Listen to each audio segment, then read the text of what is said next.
The Sound and the Fury by William Faulkner. April 7th, 1928.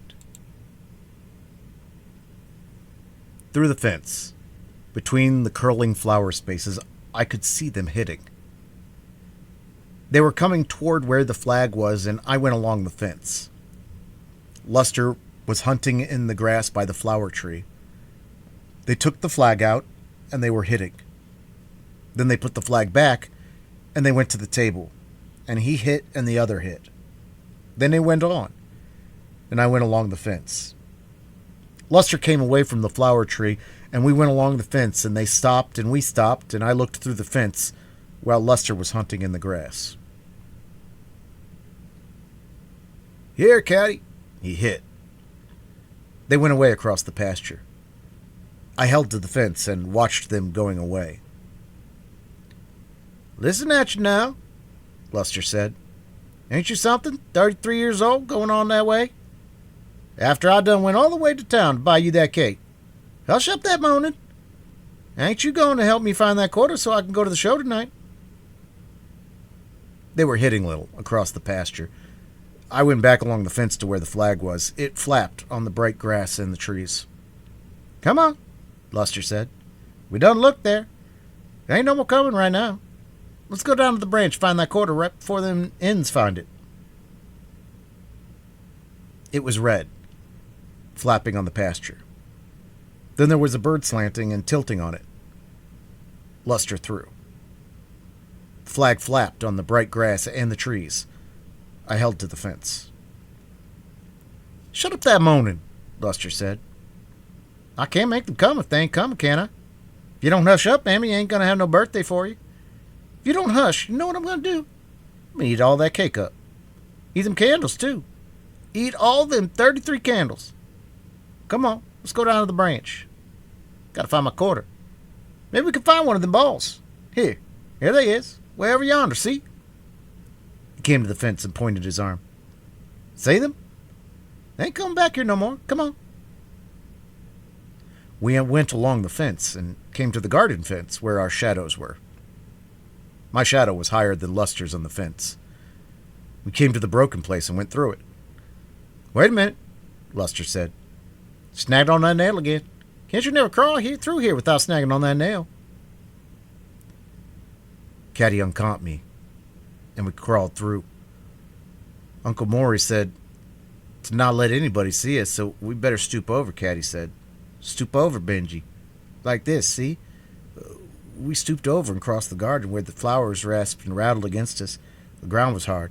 We climbed the fence where the pigs were grunting and snuffing. "I expect they're sorry because one of them got killed today," Caddy said. The ground was hard, churned and knotted. "Keep your hands in your pockets," Caddy said, "or they'll get froze. You don't want your hands froze on Christmas, do you?" "It's too cold out here," Verse said. "You don't want to go outdoors." "What is it now?" Mother said. "He wants to go outdoors," Verse said. "Let him go," Uncle Maury said. "It's too cold," Mother said. "You better stay in. Benjamin, stop that now." "It won't hurt him," Uncle Maury said. "You, Benjamin," Mother said. "If you don't be good, you'll have to go to the kitchen." "Mammy say keep him out the kitchen today," Verse said. "She says she got all that cooking to get done." "Let him go, Caroline," Uncle Maury said. "You'll worry yourself sick over him." "I know it," Mother said. "It's a judgment on me. I sometimes wonder." I know," Uncle Maury said. "You must keep your strength up. I'll make you a toddy." "It just upsets me that much more," Mother said. "Don't you know it does?" "You'll feel better," Uncle Maury said. "Wrap him up good, boy. Take him out for a little while." Uncle Maury went away. Versh went away. "Please hush," Mother said. "We're trying to get you out as fast as we can. I don't want you to get sick." Versh put my overshoes and overcoat on, and we took my cap and went out. Uncle Maury was putting the bottle away in the sideboard in the dining room. "Keep him out about half an hour, boy," Uncle Maury said. "Keep him in the yard now." "Yes, sir," Versh said. We don't never let him get off the place. We went outdoors. The sun was cold and bright. Where you headed for? Versh said. You don't think you're going to town, does you? We went through the rattling leaves. The gate was cold.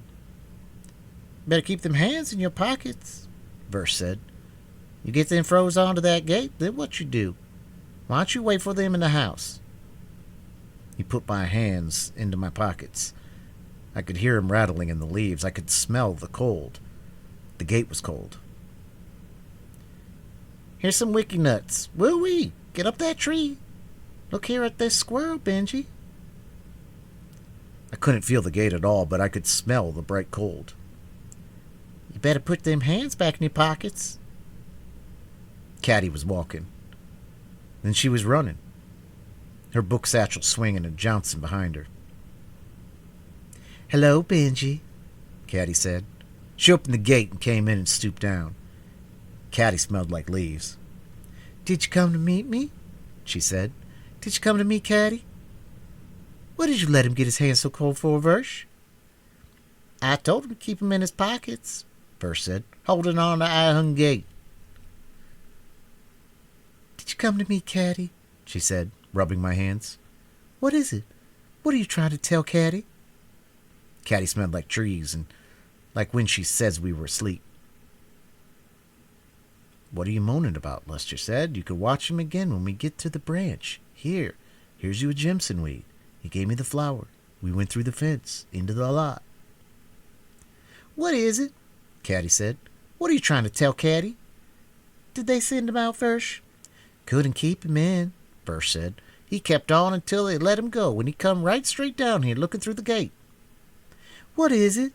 Caddy said. Do you think it would be Christmas when I came home from school? Is that what you thought? Christmas is the day after tomorrow. Santa Claus, Benji. Santa Claus. Come on. Let's run to the house and get warm. She took my hand and we ran through the bright rustling leaves. We ran up the steps and out of the bright cold into the dark cold. Uncle Maury was putting the bottle back in the sideboard. He called Caddy. Caddy said, Take him to the fire, Versh. Go with Versh, she said. I'll come in a minute. We went to the fire. Mother said, Is he cold, Versh? No, Versh said. Take his overcoat and overshoes off, Mother said. How many times do I have to tell you not to bring them into the house with his overshoes on? Yes'm, Versh said. Hold still now. He took my overshoes off and unbuttoned my coat. Caddy said, Wait, Versh, can he go out again, Mother? I want him to go with me. You better leave him in here, Uncle Moore said. He's been out enough today. I think you better stay in, Mother said. It's getting colder, Dilsey says. Oh, Mother, Caddy said. Nonsense, Uncle Moore said. She's been in school all day. She needs the fresh air. Run along, Candace. Let him go, Mother, Caddy said. Please, you know he'll cry. Then why did you mention it before him? Mother said. Why did you come in here? Give him some excuse to worry me again. You've been out enough today. I think you better sit down here and play with him. Let him go, Caroline, Uncle Maury said. Little cold won't hurt him. Remember, you gotta keep your strength up. I know, Mother said. Nobody knows how I dread Christmas. Nobody knows. I'm not one of those women who can stand things. I wish for Jason's and the children's sakes I was stronger. You must do the best you can and not let you worry you, Uncle Maury said. Run along, you two, but don't stay out long now. Your mother will worry. Yes, sir, Caddy said. Come on, Benji. We're going outdoors again. She buttoned my coat and we went toward the door. Are you going to take him to that baby out without his overshoes? Mother said. Do you want to make him sick? The house full of company? I forgot, Caddy said. I thought he had him on. We went back. You must think, Mother said. Hold still now, Versh said. He put my overshoes on. Someday I'll be gone and you'll have to thank for him. Now stomp, Versh said. Come here and kiss Mother, Benjamin. Caddy took me to Mother's chair, and Mother took my face in her hands, and then she held me against her. My poor baby, she said. She let me go. You and Versh take good care of him, honey? Yes'm, Caddy said. We went out. Caddy said, "You needn't go, Versh. I'll keep him out for a while." "All right," Versh said. "I ain't going out in that cold for no fun." He went on, and we stopped in the hall, and Caddy knelt and put her arms around me and her cold, bright face against mine. She smelled like trees. "You're not a poor baby, are you? You've got your caddy. Haven't you got your caddy?" "Can't you shut up that moaning and slobbering?" Luster said. "Ain't you ashamed of yourself, making all this racket? We passed the carriage house, where the carriage was. It had a new wheel." "Get in now. Sit still till your ma come," Dilsey said. She shoved me into the carriage. TP held the reins. "Claire, I don't like how Jason won't get a new surrey," Dilsey said. "This thing gonna fall to pieces under y'all someday. Look at them wheels." Mother came out, pulling her veil down. She had some flowers. "Where's Roskus?" she said. "Roskus can't lift his arms today," Dilsey said. "TP could drive all right." "I'm afraid, too," Mother said. "Seems to me all you could furnish me with the driver for the carriage once a week. It's little enough I ask, Lord knows." "You know just as well as me that Roskus got the rheumatism. Too bad to do more than you have to, Miss Caroline," Dilsey said. "You come in and get in now. TP could drive just as good as Roskus." "I'm afraid to," Mother said, "with the baby." Dilsey went up the steps. "I'm calling that thing a baby," she said. She took Mother's arms. "Man as big as TP. Come on now if you're going." "I'm afraid to," Mother said. They came down the steps and Dilsey helped Mother in. "Perhaps it'll be the best thing for all of us." "Ain't you ashamed talking that way?" Dilsey said. "Don't you know it'll take more than an 18-year-old in to make Queenie run away? She older and Benji put together. Don't you start no projecting with Queenie, you hear me, TP? If you don't drive to suit Miss Caroline, I'm going to put Roskus on you. We ain't too tired up to do that." "Yes'm," TP said. "I just know something will happen," Mother said. "Stop, Benjamin." "Give him a flower to hold," Dilsey said. "That what he wantin'." She reached her hand in. No, Mother said. "You'll have 'em all scattered." "You hold 'em," Dilsey said. "I'll get him one out." She gave him a flower and her hand went away. "Go on now, before Quentin see you have to go too," Dilsey said. "Where is she?" Mother said. "She down to the house playing with Luster," Dilsey said. "Go on, TP, drive that story like Roskus told you now." "Yes'm," TP said. "Hum up, Queenie." "Quentin," Mother said, "don't let." "Course I is," Dilsey said. The carriage jolted and crunched on the drive. "I'm afraid to go and leave Quentin," Mother said. "I better not go. TP." We went through the gate, where it didn't jolt anymore. TP hit Queenie with the whip. "You, TP," Mother said. "Gotta get it going," TP said. "Keep awake till we get back to the barn." "Turn around," Mother said. "I'm afraid to go and leave Quentin." "Can't turn here," TP said. Then it was broader. "Can't you turn here?" Mother said. "All right," TP said. We began to turn. "You, TP," Mother said, clutching me. "I gotta turn around somehow," TP said. "Whoa, Queenie." We stopped. "You'll turn us over," Mother said. "What do you want to do then?" TP said. "I'm afraid for you to try to turn around," Mother said. "Get up, Queenie," TP said. We went on. "I just know Dilsey would let something happen to Quentin when I'm gone," Mother said. "We must hurry back." "Hum up there," TP said. He hit Queenie with the whip. "You, TP," Mother said, clutching me. I could hear Queenie's feet, and the bright shapes went smooth and steady on both sides, the shadows of them flowing across Queenie's back. They went on like the bright tops of wheels. Then those on the side stopped at the tall white post where the soldier was, but on the other side they went smooth and steady, but a little slower. "What do you want?" Jason said. He had his hands in his pockets and a pencil behind his ear. "We're going to the cemetery," Mother said. "All right," Jason said. I don't aim to stop you, do I? Was that all you wanted with me? Just to tell me that? I know you won't come, Mother said. I feel safer if you would. Safe from what? Jason said. Father and Quentin can't hurt you. Mother put her handkerchief under her veil. Stop it, Mother, Jason said. Do you want to get that damn loony to bawling in the middle of the square? Drive on, T.P. Hum up, Queenie, T.P. said. It's a judgment on me, Mother said, but I'll be gone too soon. Here, Jason said. Whoa, T.P. said. Jason said, Uncle Maury's drawing on you for 50. What do you want to do about it? Why ask me? Mother said. I don't have any say-so. I try not to worry you and Dizzy. I'll be gone soon, and then you. Go on, T.P., Jason said. Hum up, Queenie, T.P. said. The shapes flowed on. The ones on the other side began again, bright and fast and smooth, like when Caddy says we're going to sleep.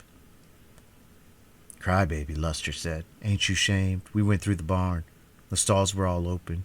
You ain't got no spotted pony to ride now, Luster said. The floor was dry and dusty. The roof was fallen. The slanted holes were full of spinning yellow. What do you want to go that way for? You want to get your head knocked off with one of them balls? Keep your hands in your pockets, Caddy said, or they'll be froze. You don't want your hands froze on Christmas, do you? We went around the barn. The big cow and the little one were standing in the door, and we could hear Prince and Queenie and Fancy stomping inside the barn. If it wasn't so cold, we'd ride Fancy, Caddy said, but it's too cold to hold on today. Then we could see the branch where the smoke was blowing. That's where they're killing the pig, Caddy said. We can come back by there and see them. We went down the hill. You want to carry the letter? Caddy said. You can carry it. She took the letter out of her pocket and put it in mine. It's a Christmas present, Caddy said. Uncle Maury's going to surprise Mrs. Patterson with it. We got to give it to her without letting anybody see it. Keep your hands in your pockets good now. We came to the branch. It's froze, Caddy said. Look. She broke the top of the water and held a piece of it against my face. Ice. That means how cold it is. She helped me across and we went up the hill. We can't even tell Mother and Father. You know what I think it is. I think it's a surprise for Mother and Father and Mr. Patterson both, because Mr. Patterson sent you some candy. Do you remember when Mr. Patterson sent you some candy last summer? There was a fence. The vine was dry, and the wind rattled in it. Only I don't see why Uncle Maury didn't send Versh, Caddy said. Versh won't tell. Mrs. Patterson was looking out the window. You wait here, Caddy said. Wait right here now. I'll be back in a minute. Give me the letter. She took the letter out of my pocket. Keep your hands in your pockets. She climbed the fence with the letter in her hand and went through the brown, rattling flowers. Mrs. Patterson came to the door and opened it and stood there. Mr. Patterson was chopping in the green flowers. He stopped chopping and looked at me. Mrs. Patterson came across the garden running. When I saw her eyes, and I began to cry. You idiot, Mrs. Patterson said. I told him never to send you alone again. Give it to me. Quick. Mr. Patterson came fast with the hoe. Mrs. Patterson leaned across the fence, reaching her hand. She was trying to climb the fence. Give it to me, she said. Give it to me. Mr. Patterson climbed the fence. He took the letter. Mrs. Patterson's dress was caught on the fence. I saw her eyes again, and I ran down the hill. There ain't nothing over yonder but houses, Luster said. We going down to the branch. They were washing down at the branch. One of them was singing. I could smell the clothes flapping and the smoke blowing across the branch. You stay down here, Luster said. You ain't got no business up yonder. Them folks hit you for sure. What do you want to do? He don't know what he want to do, Luster said. He think you want to go up yonder where they knocking that ball. You sit down here and play with the Jimson weed. Look at them children playing in the branch, if you gotta look at something. How come you can't behave yourself like folks? I sat down on the bank where they were washing and the smoke blowing blue. Is you all seen anything of a quarter down here? Luster said. What quarter? The one I had here this morning, Luster said. I lost it somewhere. It fell through this hole in my pocket here. If I don't find it, I can't go to the show tonight. Where'd you get that quarter, boy? Find it in white folks' pocket while they ain't looking. Got it at the getting place, Luster said. Plenty more where that one came from, only I gotta find that one. Is you all found it yet? I ain't studying no quarter. I got my own business to tend to. Come on here, Luster said. Help me look for it. He wouldn't know quarter if he wasn't see it, would he? He can help look just the same, Luster said. Y'all going to the show tonight? Don't talk to me about no show. Time I get done over this here tub, I'll be too tired to lift my hand to do nothing. I bet you be there, Luster said. I bet you was there last night. I bet you all be right there when that tent opened. Be enough ends there without me. Was last night. Ends money good as white folks, I reckon. White folks give ends money because they know first white man come along with the band, gonna get it all back, so ends can go to work for some more. Ain't nobody gonna make you go to that show. Ain't yet. Ain't thought of it, I reckon. What you got against white folks? Ain't got nothing against them. I go my way and let white folks go theirs. I ain't studying that show. Got a man in there can play a tune on a saw. Play it like a banjo. You go last night? Luster said. I'm going tonight. If I can find where I lost that quarter. You want to take him with you, I reckon? Me? Luster said. You reckon I'll be found anywhere with him? Time he start bellering. What does you do when he starts bellering? I whips him, Luster said. He sat down and rolled up his overalls, then played in the branch. You found all my balls yet? Luster said. Ain't you talking biggity? I bet you better not let your grandmammy hear you talking like that. Luster got into the branch while they were playing. He hunted in the water along the bank. I had it when we was down here this morning, Luster said. Whereabouts you lose it? Right out this here hole in my pocket, Luster said. They hunted in the branch. Then they all stood up quick and stopped. Then they splashed and fought in the branch. Luster got it, and they squatted in the water, looking up the hill through the bushes. Where is they? Luster said. Ain't sight yet. Luster put it in his pocket. They came down the hill. Did a ball come down here? Ought to be in the water. Didn't any of you boys see it or hear it? Ain't heard nothing come down here, Luster said. Heard something hit that tree up yonder. Don't know which way it went. They looked in the branch. Hell, look along the branch. Came down here. I saw it. They looked around the branch. Then they went back up the hill. Hey, you got that ball? Boy said. What I want with it? Luster said. I ain't see no ball. Boy got in the water. He went on. He turned and looked at Luster again. He went on down the branch. The man said caddy up the hill. The boy got out of the water and went up the hill. Now just listen at you, Luster said. Hush up. What's he moaning about now? Lord knows, Luster said. He just starts like that. He been at it all morning. 'Cause it's his birthday, I reckon. How old is he? He's 33, Luster said. 33 this morning. You mean he been 3 years old, 30 years? I was going by what Mammy said, Luster said. I don't know. We gonna have 33 candles on a cake anyway, little cake. Won't hardly hold 'em. Hush up. Come on back here. He came and caught my arm. You old loony, he said. You want me to whip you? I bet you will. I has done it. Hush now, Luster said. Ain't I told you can't go up there? They'll knock your head clean off with one of them balls. Come on here. He pulled me back. Sit down. I sat down and he took off my shoes and rolled up my trousers. Now get in this water and play. See you can stop that slobbering and moaning. I hushed and got in the water, and Roscus came and said to come to supper, and Caddy said, it's not supper time yet, I'm not going. She was wet. We were playing in the branch, and Caddy squatted down and got her dress wet, and Verse said, your mama gonna whip you for getting your dress wet. She's not gonna do any such thing, Caddy said. How you know? Quentin said. That's all right, now I know, Caddy said. How you know? She says she was, Quentin said. Besides, I'm older than you. I'm 7 years old, Caddy said. I guess I know.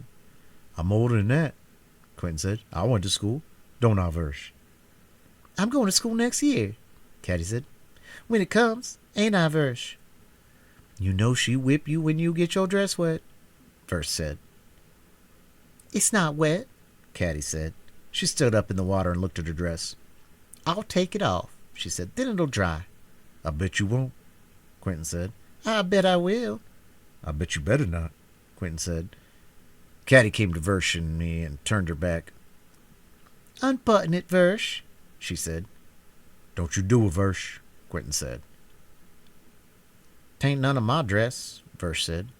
Yeah, you unbutton it, Versh, Caddy said, or I'll tell Dizzy what you did yesterday. So Versh unbuttoned it. You just take your dress off, Quentin said. Caddy took her dress off and threw it on the bank. Then she didn't have on anything but her bodice and drawers, and Quentin slapped her, and she slipped and fell down in the water. When she got up, she began to splash water on Quentin. Quentin splashed water on Caddy. Some of it splashed on Versh and me, and Versh picked me up and put me on the bank. He said he was going to tell on Caddy and Quentin, and then Quentin and Caddy began to splash water on Versh. He got behind a bush. I'm going to tell Mammy on you all, Versh said. Quentin climbed up the bank and tried to catch Versh, but Versh ran away and Quentin couldn't. When Quentin came back, Versh stopped and hollered that he was going to tell. Caddy told him that if he wouldn't tell, they'd let him come back. So Versh said he wouldn't, and they let him. Now I guess he's satisfied, Quentin said. We'll both get whipped now. I don't care, Caddy said. I'll run away. Yes, you will, Quentin said. I'll run away and never come back, Caddy said. I began to cry. Caddy turned around and said, hush. So I hushed. And they played in the branch. Jason was playing too. He was by himself further down the branch. Versh came around the bush and lifted me down in the water again. Caddy was all wet and muddy behind, and I started to cry, and she came and squatted in the water. Hush now, she said. I'm not going to run away. So I hushed. Caddy smelled like trees in the rain. What's the matter with you, Luster said. Can't you get done with that moaning and play in the branch like folks? Why didn't you take him home? Didn't they tell you not to take him off the place? He still thinks they own this pasture, Luster said. Can't nobody see down here from the house no ways. We can. And folks don't like to look at a loony. Tain't no luck in it. Roscus came and said to come to supper, and Caddy said it wasn't supper time yet. It is, Roscus said. Deal's to say for y'all to come on to the house. Bring 'em on, Versh. He went up to the hill where the cow was lowing. Maybe we'll be dry by the time we get to the house, Quentin said. It was all your fault, Caddy said. I hope we do get whipped. She put on her dress and Versh buttoned it. They won't know you got wet, Versh said. It don't show on you. Let me and Jason tells. Are you going to tell Jason? Tell on who? Jason said. He won't tell, will you, Jason? I bet he does tell, Caddy said. He'll tell Demoody. He can't tell her, Quentin said. She's sick. If we walk slow, it'll be too dark for him to see. I don't care whether they see or not, Caddy said. I'm going to tell myself. You carry him up the hill, Versh. Jason won't tell, Quentin said. You remember that bow and arrow I made you, Jason? It's broke now. Let him tell, Caddy said. I don't give a cuss. Carry Maury up the hill, Versh. Versh squatted, and I got on his back. See you at the show tonight, Lester said. Come on here. We got to find that quarter. If we go slow, it'll be dark when we get there, Quentin said. I'm not going slow, Caddy said. We went up the hill, and Quentin didn't come. He was down at the branch when we got to where we could smell the pigs. They were grunting and snuffing in the trough in the corner. Jason came behind us with his hands in his pockets. Roscus was milking the cow in the barn door. The cows came jumping up out of the barn. Go on, Teepee said. Howl again. I going to holler myself. Woo-wee. Quentin kicked TP again. He kicked TP into the trough where the pigs ate, and TP lay there. "Hot dogs," TP said. "Didn't get me then. See that white man kick me that time? Woo-wee." I wasn't crying, but I couldn't stop. I wasn't crying, but the ground wasn't still. And then I was crying. The ground kept sloping up, and the cows ran up the hill. TP tried to get up. He fell down again, and the cows ran down the hill. Quentin held my arm, and we went toward the barn. Then the barn wasn't there, and we had to wait till it came back. I didn't see it come back. It came behind us, and Quentin set me down in the trough where the cows ate. I held on to it. It was going away, too, when I held to it. Cows ran down the hill again, across the door. I couldn't stop.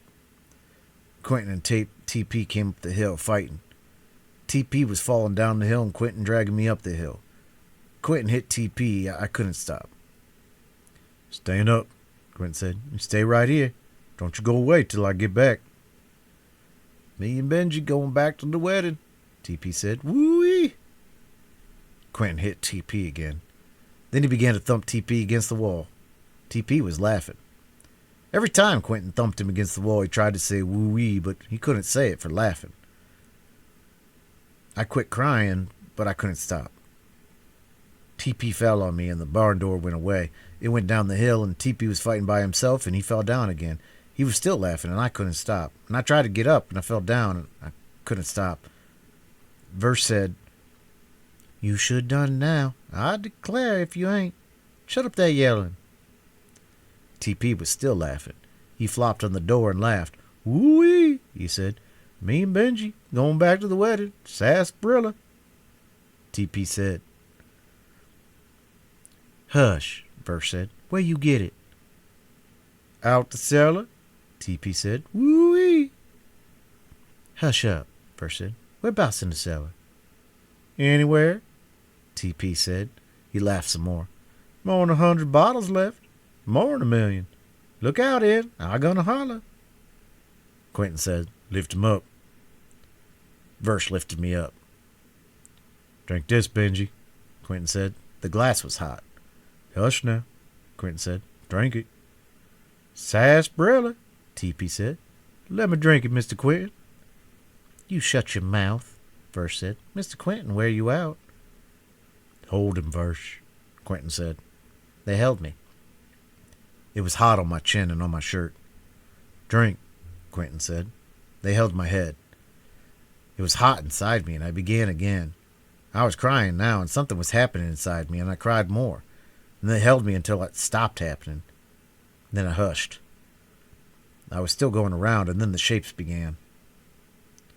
"Open the crib, Verse." They were going slow. "Spread those empty sacks on the floor." They were going faster, almost fast enough. "Now, pick up his feet." They went on, smooth and bright. I could hear TP laughing. I went on with them up the bright hill. At the top of the hill, Verse put me down. "Come on down here, Quentin," he called, looking back down the hill. Quentin was still standing there by the branch. He was chunking into the shadows where the branch was. "Let the old skizzard stay there," Caddy said. She took my hand, and we went on past the barn and through the gate. There was a frog on the brick walk, squatted in the middle of it. Caddy stepped over it and pulled me on. "Come on, Maury," she said. It still squatted there until Jason poked at it with his toe. "He'll make a ward on you," Verse said. Frog hopped away. "Come on, Maury," Caddy said. "They got company tonight," Verse said. "How you know?" Caddy said. "All them lights on," Verse said. "Light in every window." "I reckon we could turn all the lights on without company if we want to," Caddy said. "I bet it's company," Verse said. "Y'all better go in the back and slip upstairs." "I don't care," Caddy said. "I'll walk right in the parlor where they are." "I bet your pappy whip you if you do," Verse said. "I don't care," Caddy said. "I'll walk right in the parlor. I'll walk right in the dining room and eat supper." "Where you sit," Verse said. "I'd sit in de Muddy's chair," Caddy said. "She eats in bed." I'm hungry, Jason said. He passed us and ran up the walk. He had his hands in his pockets and he fell down. Versh went and picked him up. If you keep them hands out your pockets, you could stay on your feet, Versh said. You can't never get 'em out in time to catch yourself fast as you is. Father was standing by the kitchen steps. Where's Quentin? He said. He's coming up the walk, Versh said. Quentin was coming slow. His shirt was a white blur. Oh, Father said. Light fell down the steps on him. Cat and Quentin threw water on each other, Jason said. We waited. They did, Father said. Quentin came and Father said, You can eat supper in the kitchen tonight. He stopped and took me up, and the light came tumbling down the steps on me too, and I could look down at Caddy and Jason and Quentin and Versh. Father turned toward the steps. You must be quiet, though, he said. Why must we be quiet, Father? Caddy said. Have we got company? Yes, Father said. I told you they was company, Versh said. You did not, Caddy said. I was the one that said there was. I said I would. Hush, Father said. They hushed, and Father opened the door, and we crossed the back porch and went into the kitchen. Dilsey was there, and Father put me in a chair and closed the apron down, pushed it to the table where supper was. It was steaming up. You mind Dilsey now, Father said. Don't let them make any more noise than they can help, Dilsey. Yes, sir, Dilsey said. Father went away. Remember to mind Dilsey now, he said behind us. I leaned my face over where supper was. It steamed up on my face. Let them mind me tonight, Father, Caddy said. I won't, Jason said. I'm going to mind Dilsey. You'll have to if Father says so, Caddy said. Let them mind me, Father. I won't, Jason said. I won't mind you. Hush, Father said. You all mind Caddy, then. When they are done, bring 'em up the back stairs, Dilsey. Yes, sir, Dilsey said. There, Caddy said. Now I guess you'll mind me. Y'all hush now, Dilsey said. You gotta be quiet tonight. Why do we have to be quiet tonight? Caddy whispered. Never you mind, Dilsey said. You'll know in the Lord's own time. She brought my bowl. The steam from it came and tickled my face. Come here, Versh, Dilsey said. When is the Lord's own time, Dilsey? Caddy said. It's Sunday, Quentin said. Don't you know anything? Shh, Dilsey said. Didn't Mr. Jason say for all you to be quiet? Eat your supper now. Here, Versh, get a spoon. Versh's hand came with the spoon into the bowl. The spoon came up to my mouth. The steam tickled into my mouth. Then we quit eating and we looked at each other and we were quiet. And then we heard it again and I began to cry.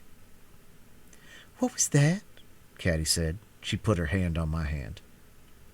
That was Mother, Quentin said.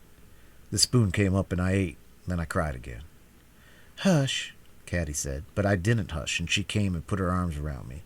Dilsey went and closed both the doors and then we couldn't hear it.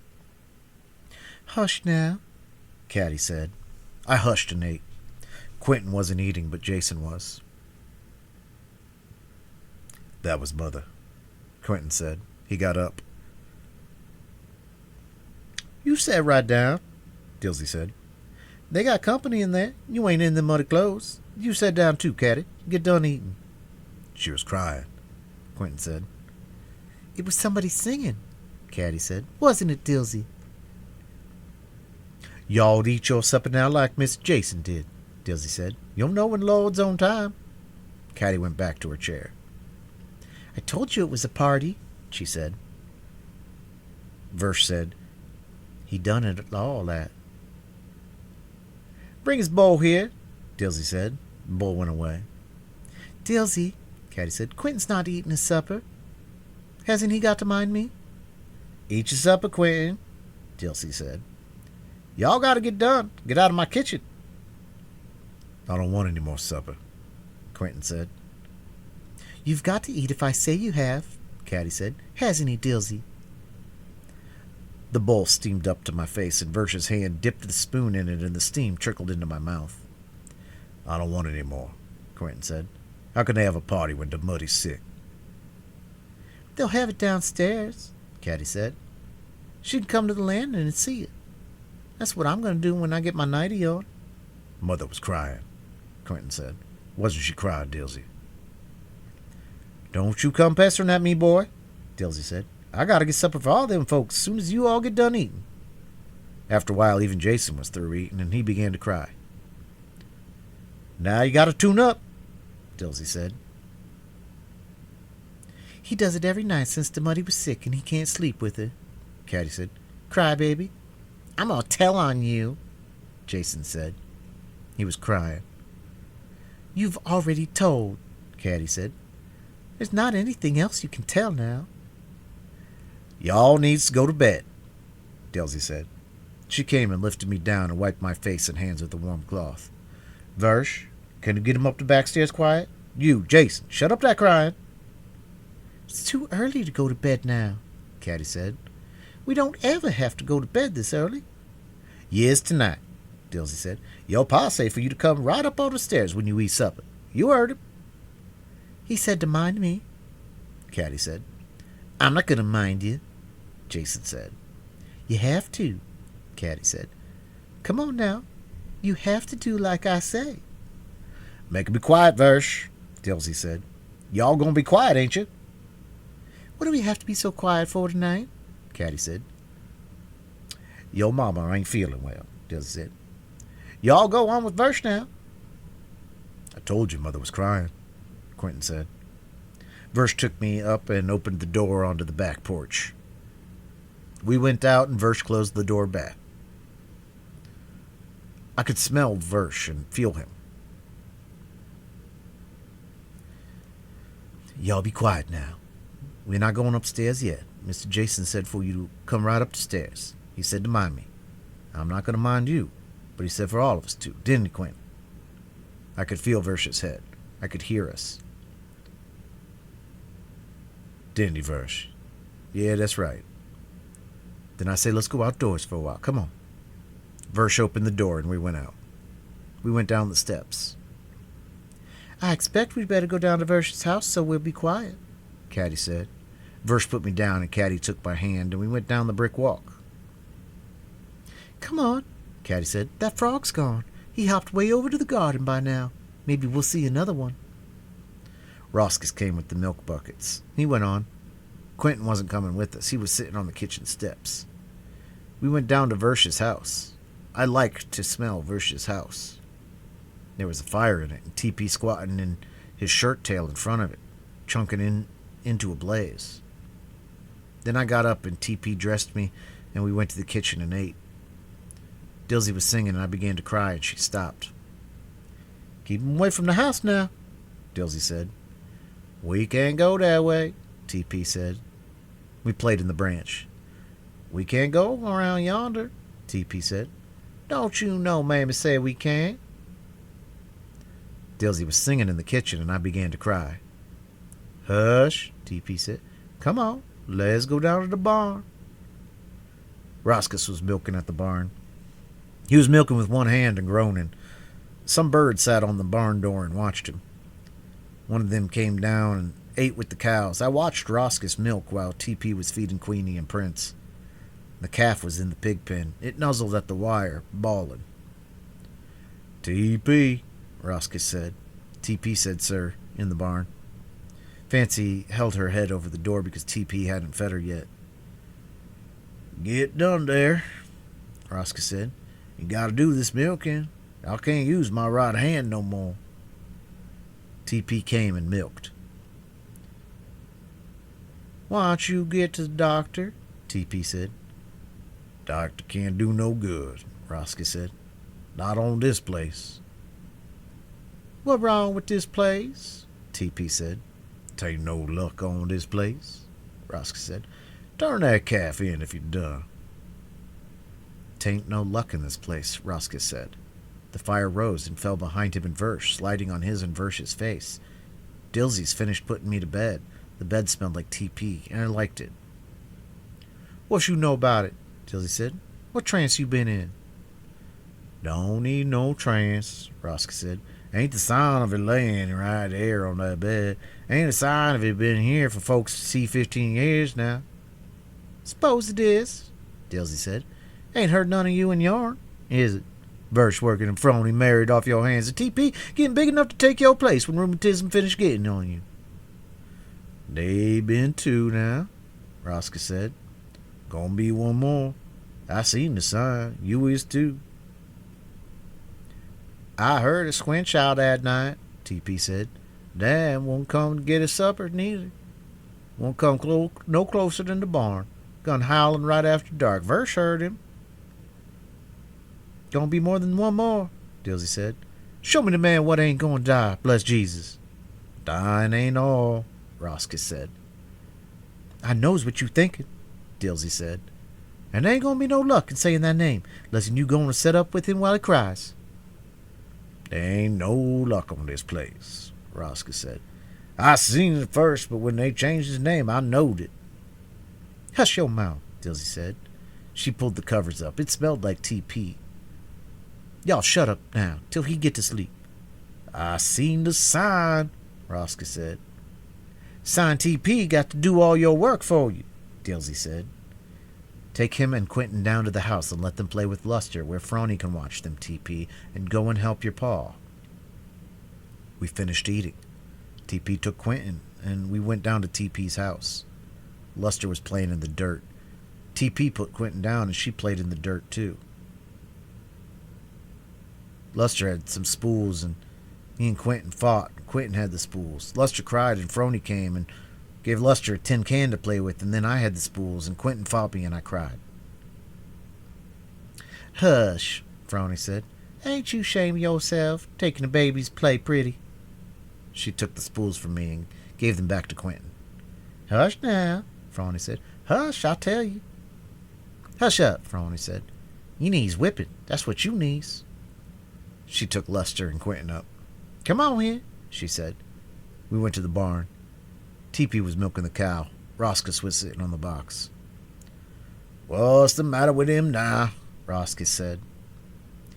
"You have to keep him down here," Phroney said. "He's fighting these babies again, taking these playthings. Stay here with TP now. You can see your hush a while." "Clean that udder good now," Roskus said. "You milked that young cow dry last winter. If you milk this one dry, there ain't gonna be no more milk." Dilsey was singing. "Not around yonder," TP said. "Don't you know what Mammy said? You can't go around there." They were singing. "Come on," TP said. "Let's go play with Quentin and Luster. Come on." Quentin and Luster were playing in the dirt in front of TP's house. There was a fire in the house, rising and falling, with Roskus sitting black against it. "There's 3, thank the Lord," Roskus said. "I told you 2 years ago, there ain't no luck on this place." "Why don't you get out then?" Dilsey said. She was undressing me. "Your bad luck talk got them Memphis notions into Versh. That ought to satisfy you." "If that's all the bad luck Versh have," Roskus said. Phroney came in. "Y'all done?" Dilsey said. "TP finishing up," Phroney said. "Miss Caroline wants you to put Quentin to bed." "I'm coming just as fast as I can," Dilsey said. "She ought to know by this time I ain't got no wings." "That's what I tell you," Roskus said. "Ain't no luck gonna be no place with one of them own children's name ain't never spoke." "Hush," Dilsey said. "You want to get him started?" "Raising a child to know its own mammy's name," Roskus said. "Don't you bother her head about it," Dilsey said. "I raised all of them, and I reckon I can raise one more. Hush now. Let him get to sleep if he will." "Saying the name," Phroney said. "He don't know nobody's name." "You just say it. See if he don't," Dilsey said. "You say it to him while he's sleeping. I bet he hear you." "He knows a lot more than folks thinks," Roskus said. "He knowed their time was coming, like that Pointer done, He could tell you when his'n coming, if he could talk. Or yours, or mine. You take Luster out in that bed, Mammy, Phroney said. That boy conjure him. Hush your mouth, Dilsey said. Ain't you got no better sense than that? What you want to listen to Roscoe's for anyway? Get in, Benji. Dilsey pushed me and I got in the bed where Luster already was. He was asleep. Dilsey took a long piece of wood and laid it between Luster and me. Stay on your side now, Dilsey said. Luster little. You don't want to hurt him. You can't go yet, TP said. Wait. We looked around the corner of the house and watched the carriages go away. Now, TP said. He took Quentin up and we ran around the corner to the fence and watched him pass. There he go, TP said. See that one with the glass in it? Look at him. He laying in there. See him? Come on, Luster said. I'm going to take this here ball down home, where I won't lose it. No, sir, you can't have it. If them men sees you with it, they'll say you stole it. Hush up now, you can't have it. What business you got with it? You can't play no ball. Phroney and TP were playing in the dirt by the door. TP had lightning bugs in a bottle. How you get all that back out? Phroney said. We got company, Caddy said. Father said for us to mind me tonight. I expect you and TP will have to mind me too. I'm not going to mind you, Jason said. Phroney and TP don't have to neither. They will if I say so, Caddy said. Maybe I won't say for them too. TP don't mind nobody, Phroney said. Has they started the funeral yet? What's a funeral? Jason said. Didn't Mammy tell you not to tell them? Verse said. Where they moans? Phroney said. They moaned 2 days on Sis Belula Clay. They moaned at Dilsey's house. Dilsey was moaning. When Dilsey moaned, Luster said, hush, and we hushed, and I began to cry, and Blue howled under the kitchen steps. Then Housie stopped, and we stopped. Oh, Caddy said, that's ends. White folks don't have funerals. Mammy said, don't tell them, Phroney, Bursch said. And tell them what? Caddy said. Dilsey moaned, and when it got to the place, I began to cry, and Blue howled under the steps. Luster, Phroney said in the window, take him down to the barn. I can't get no cooking done with all that racket. That hound, too, getting him out of here. I ain't going down there, Luster said. I might meet Pappy down there. I seen him last night, waving his arms around in the barn. I'd like to know why not, Phroney said. White folks dies too. Your grandmammy dead as any hen can get, I reckon. Dogs are dead, Caddy said, and when Nancy fell in the ditch and Roscoe shot her and the buzzards came and undressed her. The bones rounded out the ditch, where the dark vines were in the black ditch, into the moonlight, like some of the shapes had stopped. Then they all stopped, and it was dark, and when I stopped to start again, I could hear Mother, and feet walking fast away, and I could smell it. Then the room came, but my eyes went shut. I didn't stop. I could smell it. TP unpinned the bedclothes. Hush, he said. Shh. But I could smell it. TP pulled me up and put on my clothes fast. Hush, Benji, he said. We going down to our house. You want to go down to our house where Phroney is? Hush. Shh. He laced my shoes and put my cap on and we went out. There was a light in the hall. Across the hall we could hear Mother. Shh, Benji, TP said. We'll be out in a minute. The door opened and I could smell it more than ever, and a head came out. It wasn't Father. Father was sick there. Can you take him out the house? That's where we were going, TP said. Dilsey came down the stairs. Hush, she said. Hush. Take him down home, TP. Phoney fixing him a bed. Y'all look after him now. Hush, Benji. Go on with TP. She went where we could hear Mother. Better keep him there. It wasn't Father. He shut the door, but I could still smell it. We went downstairs. The stairs went down into the dark, and TP took my hand, and we went out the door, out of the dark. Dan was sitting in the backyard, howling. He can smell it, TP said. Is that the way you found it out? We went down the steps where the shadows were. I forgot your coat, TP said. You ought to had it, but I ain't going back. Dan howled. Hush now, TP said. Our shadows moved, but Dan's shadows didn't move except to howl when he did. I could take you down home. I can't take you down home, bellerin' like you is, TP said. You was bad enough before you got that bullfrog voice. Come on. We went along the brick walk with our shadows. The pig pen smelled like pigs. The cow stood in the lot chewing at us. Dan howled. You gonna wake up the whole town, Teepee said. Can't you hush? We saw Fancy eaten by the branch. The moon shone on the water when we got there. Nah, sir, Teepee said. This too close. We can't stop here. Come on. Now just look at you. Got your whole leg wet. Come on here. Dan howled. The ditch came up out of the buzzing grass, the bones rounded out of the black vines. Now, Teepee said, belly your head off if you want to. You got the whole night and a 20-acre pasture to belly me. Teepee laid down in the ditch, and I sat down, watching the bones where the buzzards ate. Nancy flapping black and slow and heavy out the ditch. I had it when we was down here before, Lester said. I showed it to you. Didn't you see it? I took it out of my pocket right here and showed it to you. Do you think buzzards are going to undress the muddy? Caddy said. You're crazy. You're a skizzard, Jason said. He began to cry. You're a knobhot, Caddy said. Jason cried. His hands were in his pockets. Jason gonna be a rich man, Verse said. He holding his money all the time. Jason cried. Now you got him started, Caddy said. Hush up, Jason. How can buzzards get in where the money is? Father wouldn't let them. Would you let a buzzard undress you? Hush up now. Jason hushed. Frawny said it was a funeral, he said. Well, it's not, Caddy said. It's a party. Frawny don't know anything about it. He wants your lightning bugs. TP, let him hold it a while. TP gave me the bottle of lightning bugs. I bet if we go round to the parlor window we can see something, Caddy said. Then you'll believe me. I already knows, Frawny said. I don't need to see. Better hush your mouth, Frawny, Verse said. Mammy gonna whip you. What is it? Caddy said. I knows what I know, Frawny said. Come on, Caddy said. Let's go round to the front. We started to go. TP wants his lightning bugs, Frawny said. Let him hold it a while longer, TP, Caddy said. We'll bring it back. Y'all never caught him, Frawny said. If I say you and TP can come too, will you let him hold it? Caddy said.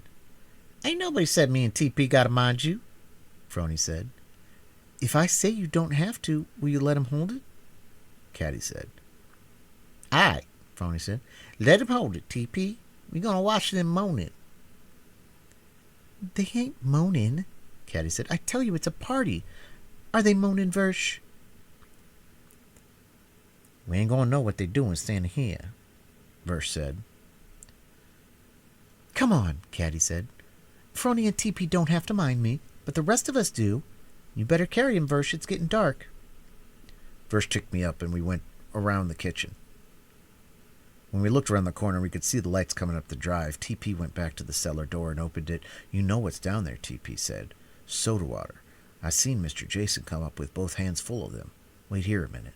TP went and looked in the kitchen door. Dilsey said, what are you peeping in here for? Where's Benji? He's out here, TP said. Go on and watch him, Dilsey said. Keep him out of the house now. Yes'm, TP said. Is they started yet? You go on and keep that boy out of sight, Dilsey said. I got all I can tend to. A snake crawled out from under the house, and Jason said he wasn't afraid of snakes, and Caddy said he was, but she wasn't, and First said they both were, and Caddy said to be quiet, like Father said. You ain't got to start bellering now, TP said. You want some of this sarsaparilla? It tickled my nose and eyes. If you ain't going to drink it, let me get to it, TP said. All right, here 'tis. We better get another bottle while there ain't nobody bothering us. You be quiet now. We stopped under the tree by a parlor window. Versh set me down on the wet grass. It was cold. There were lights in all the windows. That's where Demuddy is, Caddy said. She's sick every day now. When she gets well, we're going to have a picnic. I knows what I knows, Frawny said. The trees were buzzing, and the grass. The one next to it is where we have the measles, Caddy said. Where do you and TP have the measles, Frawny? Has 'em just wherever we is, I reckon, Frawny said. They haven't started yet, Caddy said. They were getting ready to start, TP said. You stand right here now while I get this box so we can see in that window. Here, let's finish drinking this here sarsaparilla. It makes me feel just like a squinch owl inside. We drank the sarsaparilla and TP pushed the bottle through the lattice under the house and went away. I could hear them in the parlor and I clawed my hands against the wall. TP dragged the box. He fell down and he began to laugh. He lay there, laughing into the grass. He got up and dragged the box under the window, trying not to laugh. "I scared I gonna holler," TP said. "Get on the box, see as they were started." "They haven't started because the band hasn't come yet," Caddy said. "They ain't gonna have no band," Phroney said. "How do you know?" Caddy said. "I knows what I knows," Phroney said. "You don't know anything," Caddy said. She went to the tree. "Push me up, Versh." "Your pa told you to stay out that tree," Versh said. "That was a long time ago," Caddy said. "I expect he's forgotten about it. Besides, he said to mind me tonight. Didn't he say to mind me tonight?" "I'm not going to mind you," Jason said. "Phroney and TP are not going to either." "Push me up, Versh." "All right," Versh said. "You're the one going to get whipped. I ain't." He went and pushed Caddy up into the tree to the first limb. We watched the muddy bottom of her drawers, then we couldn't see her. We could hear the tree thrashing. "Mr. Jason said if you break that tree, he'll whip you," Versh said. "I'm going to tell on her, too," Jason said. The tree quit thrashing. We looked up in the still branches. "What are you seeing?" Phroney whispered. I saw them. Then I saw Caddy with flowers in her hair and a long veil like shining wind. Caddy, Caddy. "Hush," TP said. "They gonna hear you. Get down, quick." He pulled me. Caddy. I clawed my hands against the wall. Caddy. TP pulled me. "Hush," he said. "Hush. Come on here, quick." He pulled me on. Caddy. "Hush up, Benji. You want them to hear you? Come on. Let's drink some more sarsaparilla. Let me come back if you hush. We better get one more bottle or we both be hollering. We can say Dan drunk it. Mr. Quentin always saying he's so smart. We can say he's sarsaparilla dog, too." The moonlight came down the cellar stairs. We drank some more sarsaparilla. "You know what I wish?" TP said. "I wish a bear would walk in that cellar door. You know what I'd do? I walk right up to him and spit in his eye. Give me that bottle to stop my mouth before I holler." TP fell down. He began to laugh, and the cellar door in the moonlight jumped away, and something hit me. "Hush up," TP said, trying not to laugh. "Lord, they'll all hear us. Get up," TP said. "Get up, Benji, quick." He was thrashing about and laughing, and I tried to get up. The cellar steps ran up the hill into the moonlight, and TP fell up the hill into the moonlight. And I ran against the fence, and TP ran behind me, saying, "Hush up, hush up." Then he fell into the flowers, laughing, and I ran into the box. But when I tried to climb onto it, it jumped away and hit me on the back of the head and made my throat make a sound. It made the sound again, and I stopped trying to get up. And it made the sound again, and I began to cry. But my throat kept on making the sound while TP was pulling me. It kept on making it, and I couldn't tell if I was crying or not. And TP fell down on top of me, laughing. And it kept on making the sound, and Quentin kicked TP, and Caddy put her arms around me and her shining veil, and I couldn't smell trees anymore, and I began to cry. "Benji," Caddy said, "Benji." She put her arms around me again, but I went away. "What is it, Benji?" she said. "Is it this hat?" She took her hat off and came again, and I went away. "Benji." "What is it?" "What is it, Benji? What has Caddy done?" "You don't like that prissy dress," Jason said. "You think you're grown up, don't you? You better think you're better than anybody else, don't you, prissy?" "You shut your mouth," Caddy said. "You dirty little beast." "Benji." "Just because you're 14, you think you're grown up, don't you?" Jason said. "You think you're something, don't you?" "Hush, Benji," Caddy said. "You'll disturb Mother. Hush." But I didn't hush, and when she went away I followed, and she stopped on the stairs and waited, and I stopped too. "What is it, Benji?" Caddy said. "Tell Caddy. She'll do it. Try." Candace, Mother said. Yes, sir? Caddy said. Why are you teasing him? Mother said. Bring him here. We went to Mother's room where she was lying with the sickness on a cloth on her head.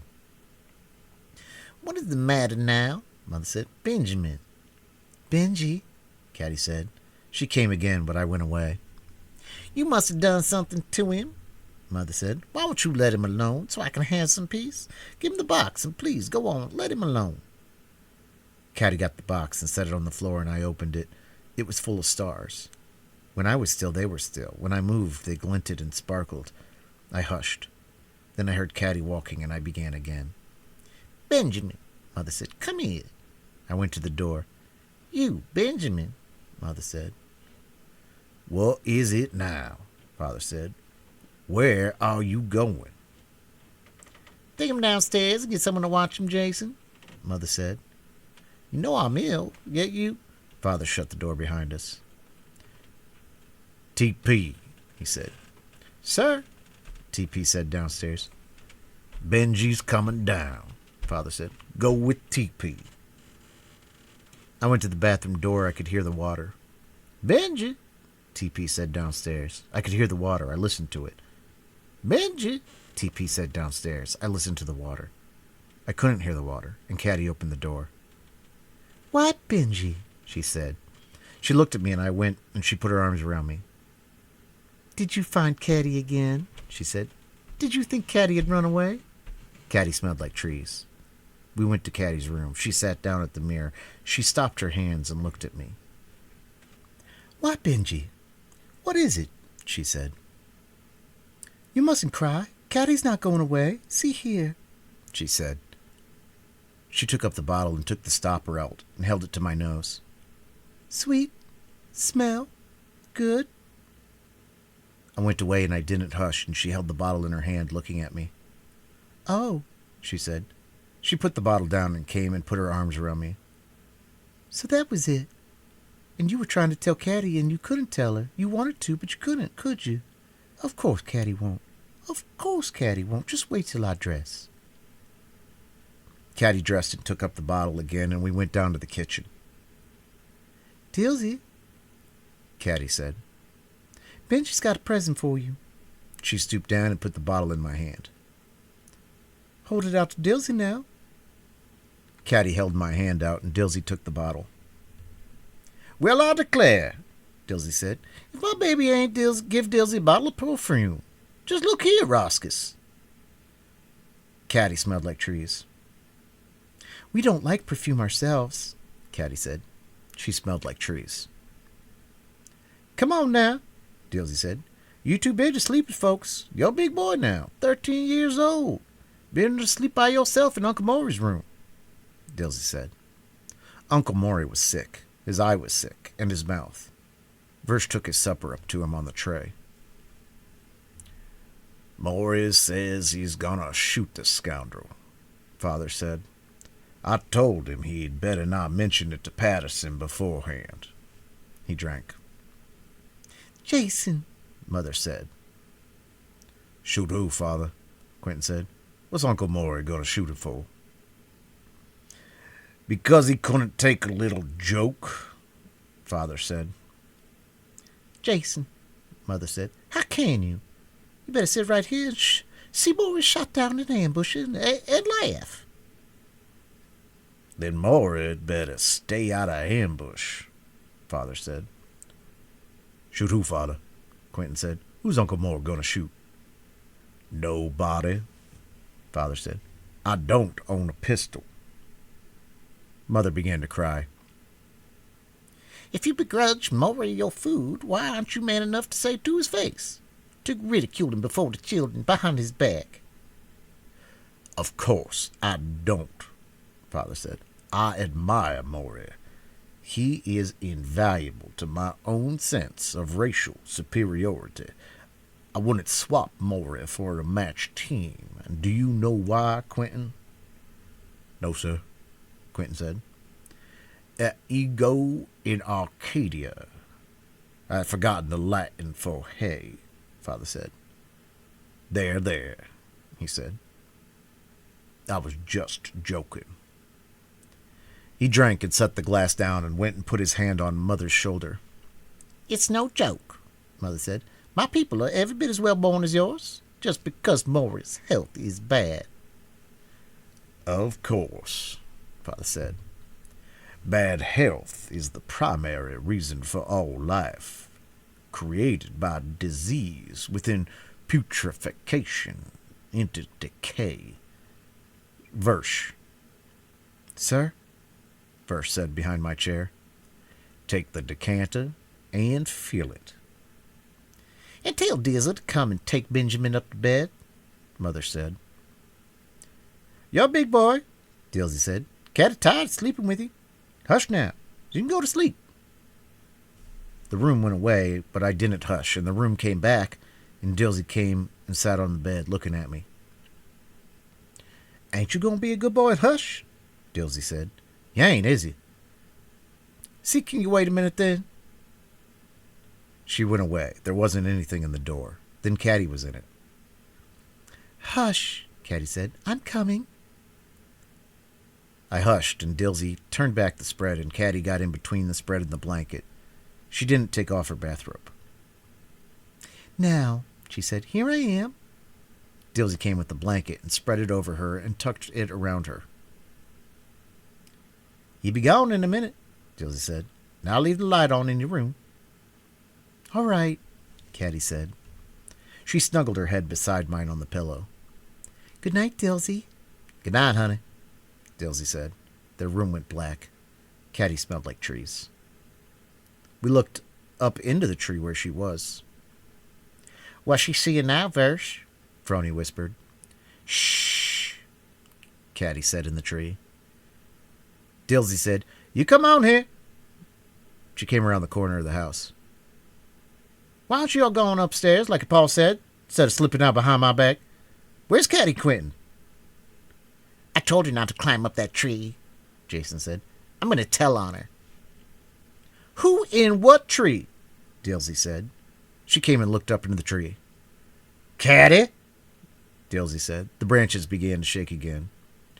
You, Satan, Dilsey said. Come down from there. Hush, Caddy said. Don't you know Father said to be quiet? Her legs came in sight, and Dilsey reached up and lifted her out of the tree. Ain't you got no better sense than to let them come around here? Dilsey said. I couldn't do nothing with her, Versh said. What you all doing here? Dilsey said. Who told you come up to the house? She did, Frony said. She told us to come. Who told you got to do what she say? Dilsey said. Get on home now. Frony and TP went on. We could see them when they were still going away. Out here in the middle of the night, Dilsey said. She took me up and went to the kitchen. Slipping out behind my back, Dilsey said, when you knowed it's past your bedtime. Shh, Dilsey, Caddy said. Don't talk so loud. We've got to be quiet. You hush your mouth and get quiet then, Dilsey said. Where's Quentin? Quentin's mad because he had to mind me tonight, Caddy said. He's still got TP's bottle of lightning bugs. I reckon TP can get along without it, Dilsey said. You go and find Quentin, Versh. Roscoe says he's seen him going towards the barn. Versh went on. We couldn't see him. They're not doing anything in there, Caddy said. Just sitting in chairs and looking. They don't need no help from you all to do that, Dilsey said. We went around the kitchen.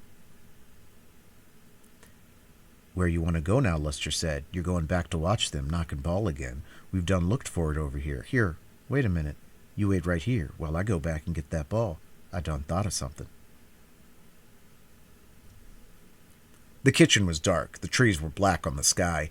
Dan came waddling out from under the steps and chewed my ankle.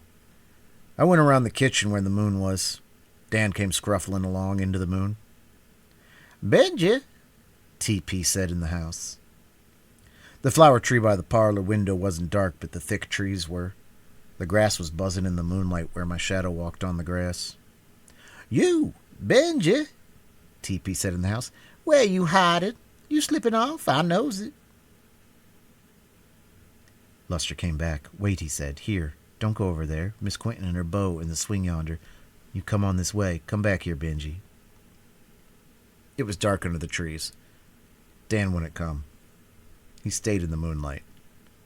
Then I could see the swing, and I began to cry. Come away from there, Benji, Luster said. You know Miss Quentin gonna get mad. It was 2 now, and then 1 in the swing. Caddy came fast, white in the darkness. Benji, she said, how did you slip out? Where's Versh? She put her arms around me, and I hushed and held to her dress and tried to pull her away. Why, Benji, she said. What is it? TP, she called. The one in the swing got up and came, and I cried and pulled Caddy's dress. Benji, Caddy said, it's just Charlie. Don't you know Charlie? Where's his hen? Charlie said. What did they let him run around loose for? Hush, Benji, Caddy said. Go away, Charlie. He doesn't like you. Charlie went away, and I hushed. I pulled at Caddy's dress. Why, Benji, Caddy said, aren't you going to let me stay here and talk to Charlie a while? Call that in, Charlie said. He came back. I cried louder and pulled at Caddy's dress. Go away, Charlie, Caddy said.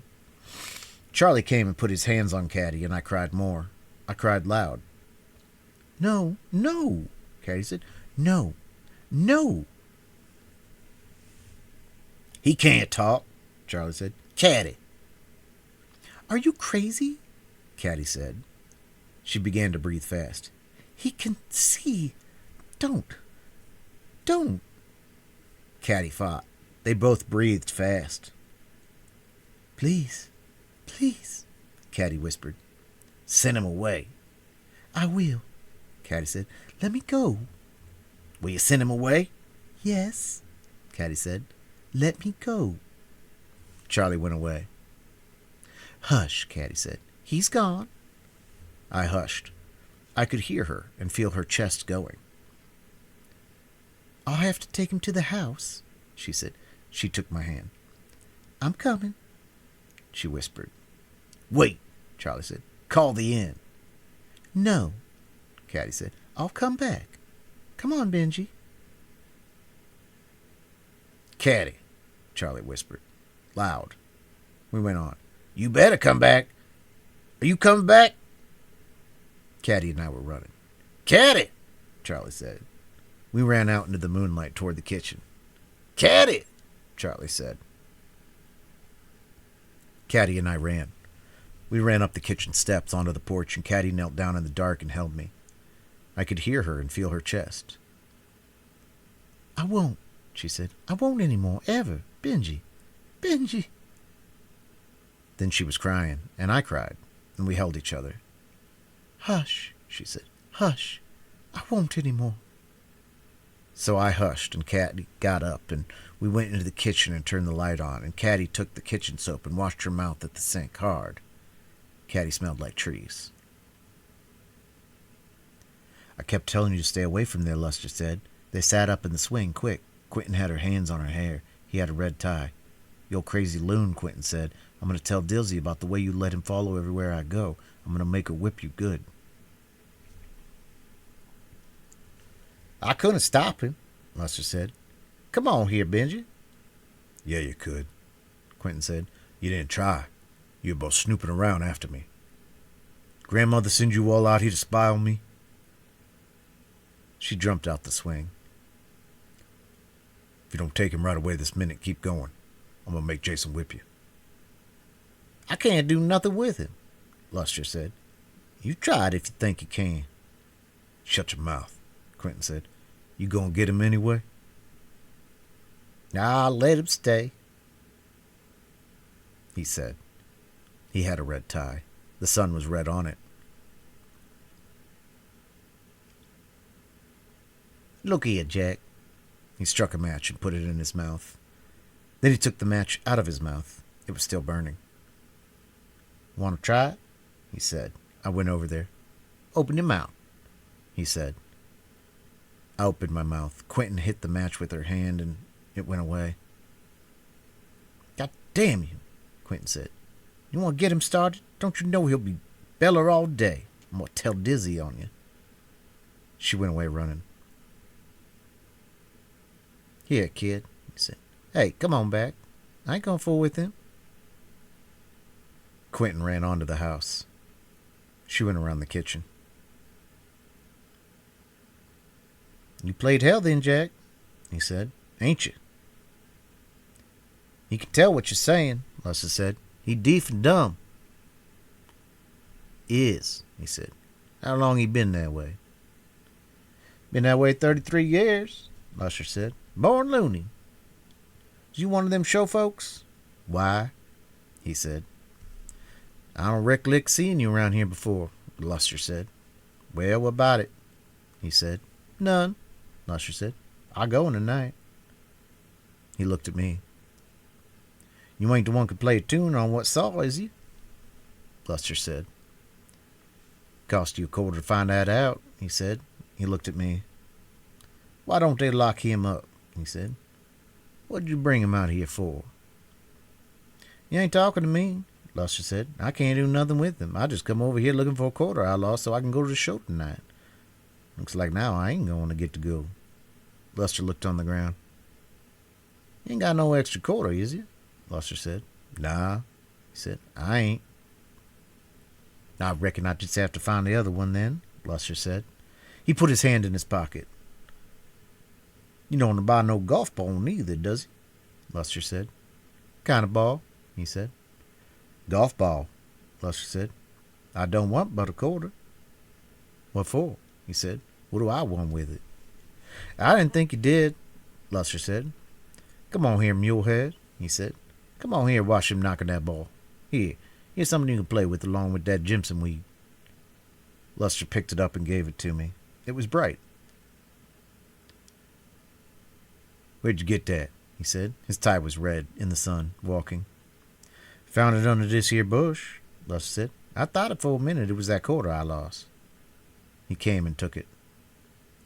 Hush, Lester said. He gonna give it back when he done looking at it. Agnes Mabel Becky, he said. He looked toward the house. Hush, Lester said. He fixing to give it back. He gave it to me and I hushed. Who came to see her last night? He said. I don't know, Lester said. They comes every night she can climb down that tree. I don't keep no track of them. Damn if one of them don't leave a track, he said. He looked at the house. Then he went, laid down in the swing.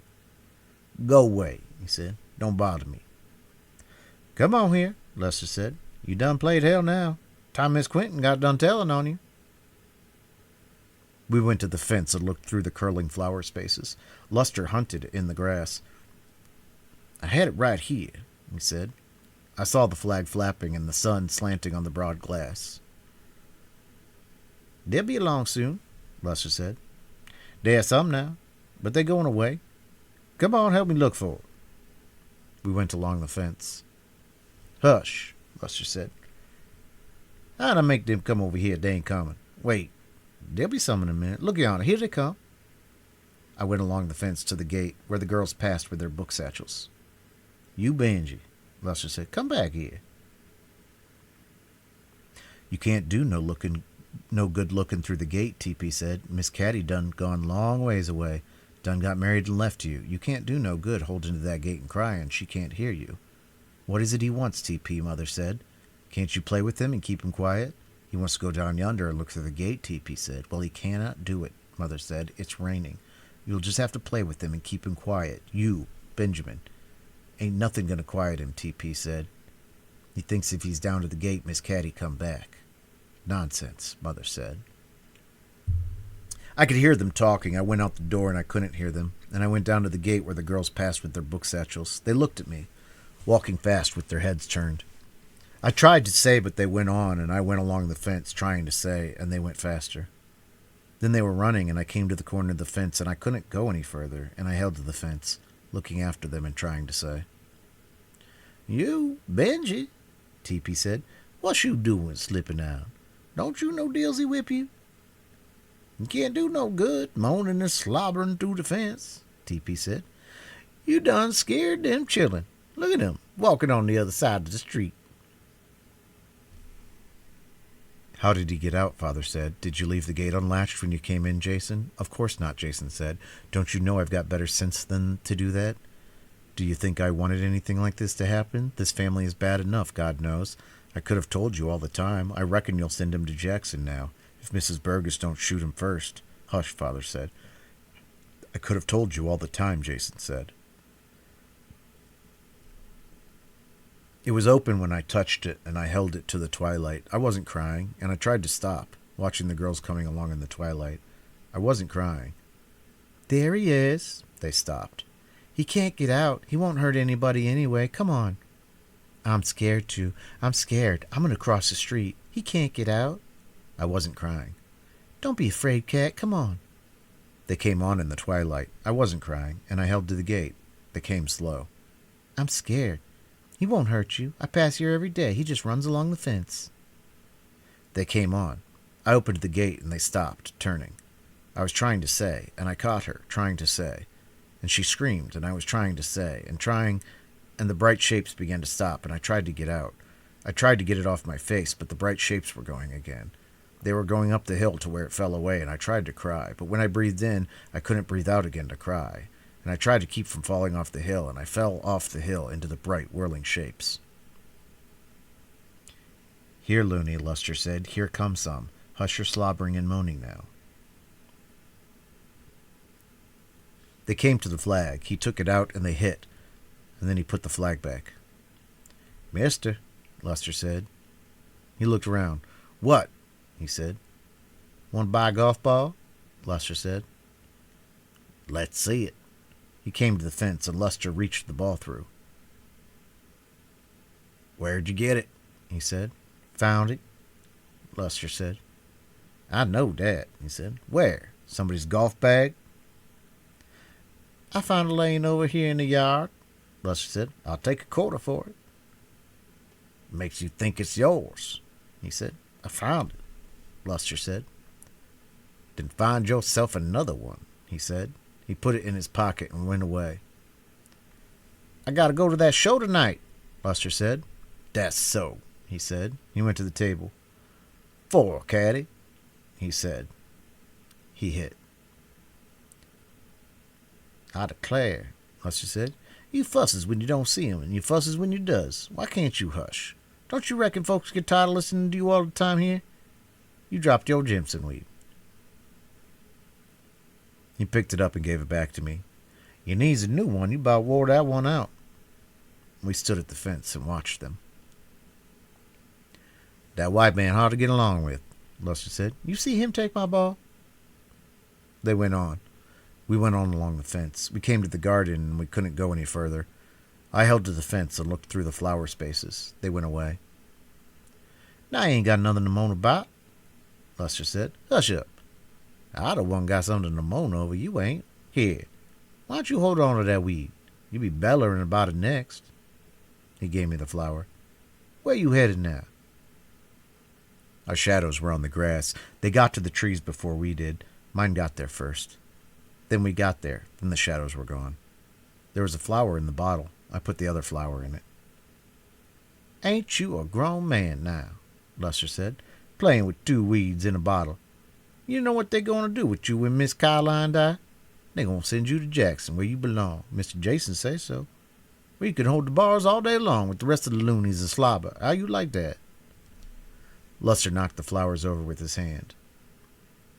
That's what they'll do to you with Jackson when you starts bellering. I tried to pick up the flowers. Luster picked them up, and they went away and began to cry. Beller, Luster said. Beller. You want something to beller right? All right then. Caddy, he whispered. Caddy. Beller now. Caddy. Luster, Dilsey said from the kitchen. The flowers came back. Hush, Luster said. Here they is. Look. It's fixed back just like it was at first. Hush now. You, Luster, Dilsey said. Yes'm, Luster said. We coming. You done played hell. Get up.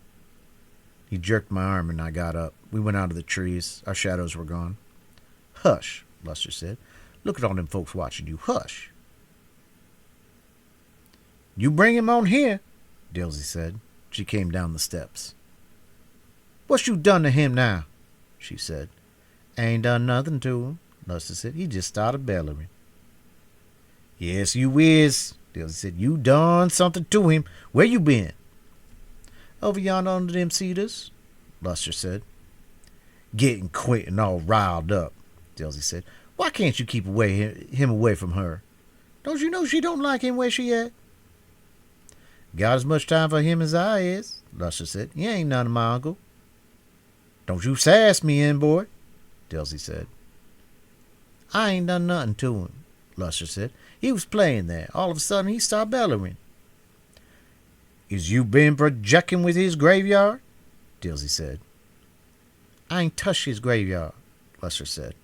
Don't you lie to me, boy, Dilsey said. We went up the steps and into the kitchen. Dilsey opened the fire door and drew a chair up in front of it, and I sat down. I hushed. What you want to get her started for, Dilsey said. Why didn't you just keep him out of there? He was just looking at the fire, Caddy said. Mother was telling him his new name. We didn't mean to get her started. I knows you didn't, Dilsey said. Him at one end of the house and her at the other. You let my things alone now. Don't you touch nothing till I get back. Ain't you ashamed of yourself, Dilsey said. Teasing him.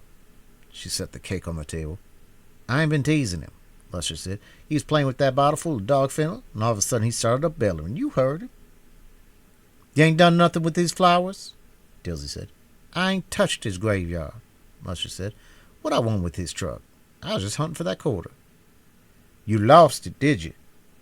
Dilsey said. She lit the candles on the cake. Some of them were little ones. Some were big ones, cut into little pieces. I told you to put it away. Now I reckon you want me to get you another one from Froning. I got to go to that show, Benji or no Benji, Luster said. I ain't gonna follow him around day and night both. You gonna do just what he wants you to do, boy, Dilsey said. You hear me?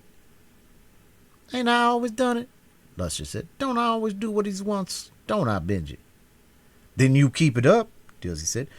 Bringing him in here, bawling and getting her started too. Y'all go ahead and eat this cake now before Jason come. I don't want him jumping on me about a cake I buy with my own money.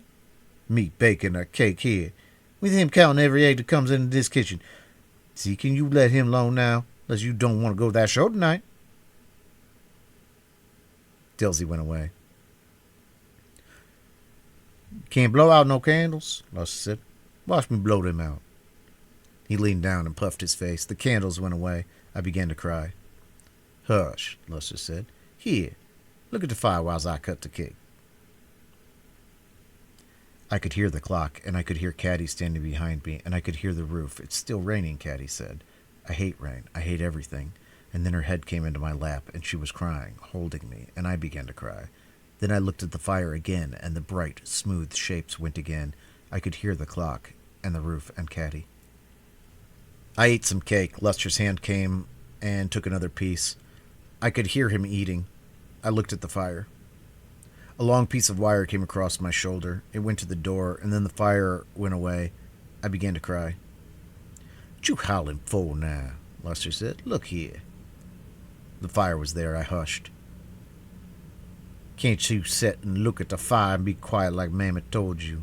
Luster said. You ought to be ashamed of yourself here. Here's you some cake. What you done to him now? Dilsey said. Can't you never let him alone? I was just trying to get him to hush up and not disturb Miss Caroline, Luster said. Something to get him started again. And I know what that something named, Dilsey said. I'm going to get Vesh, take you, stick to you when he come home. You just trying yourself. You been doing it all day.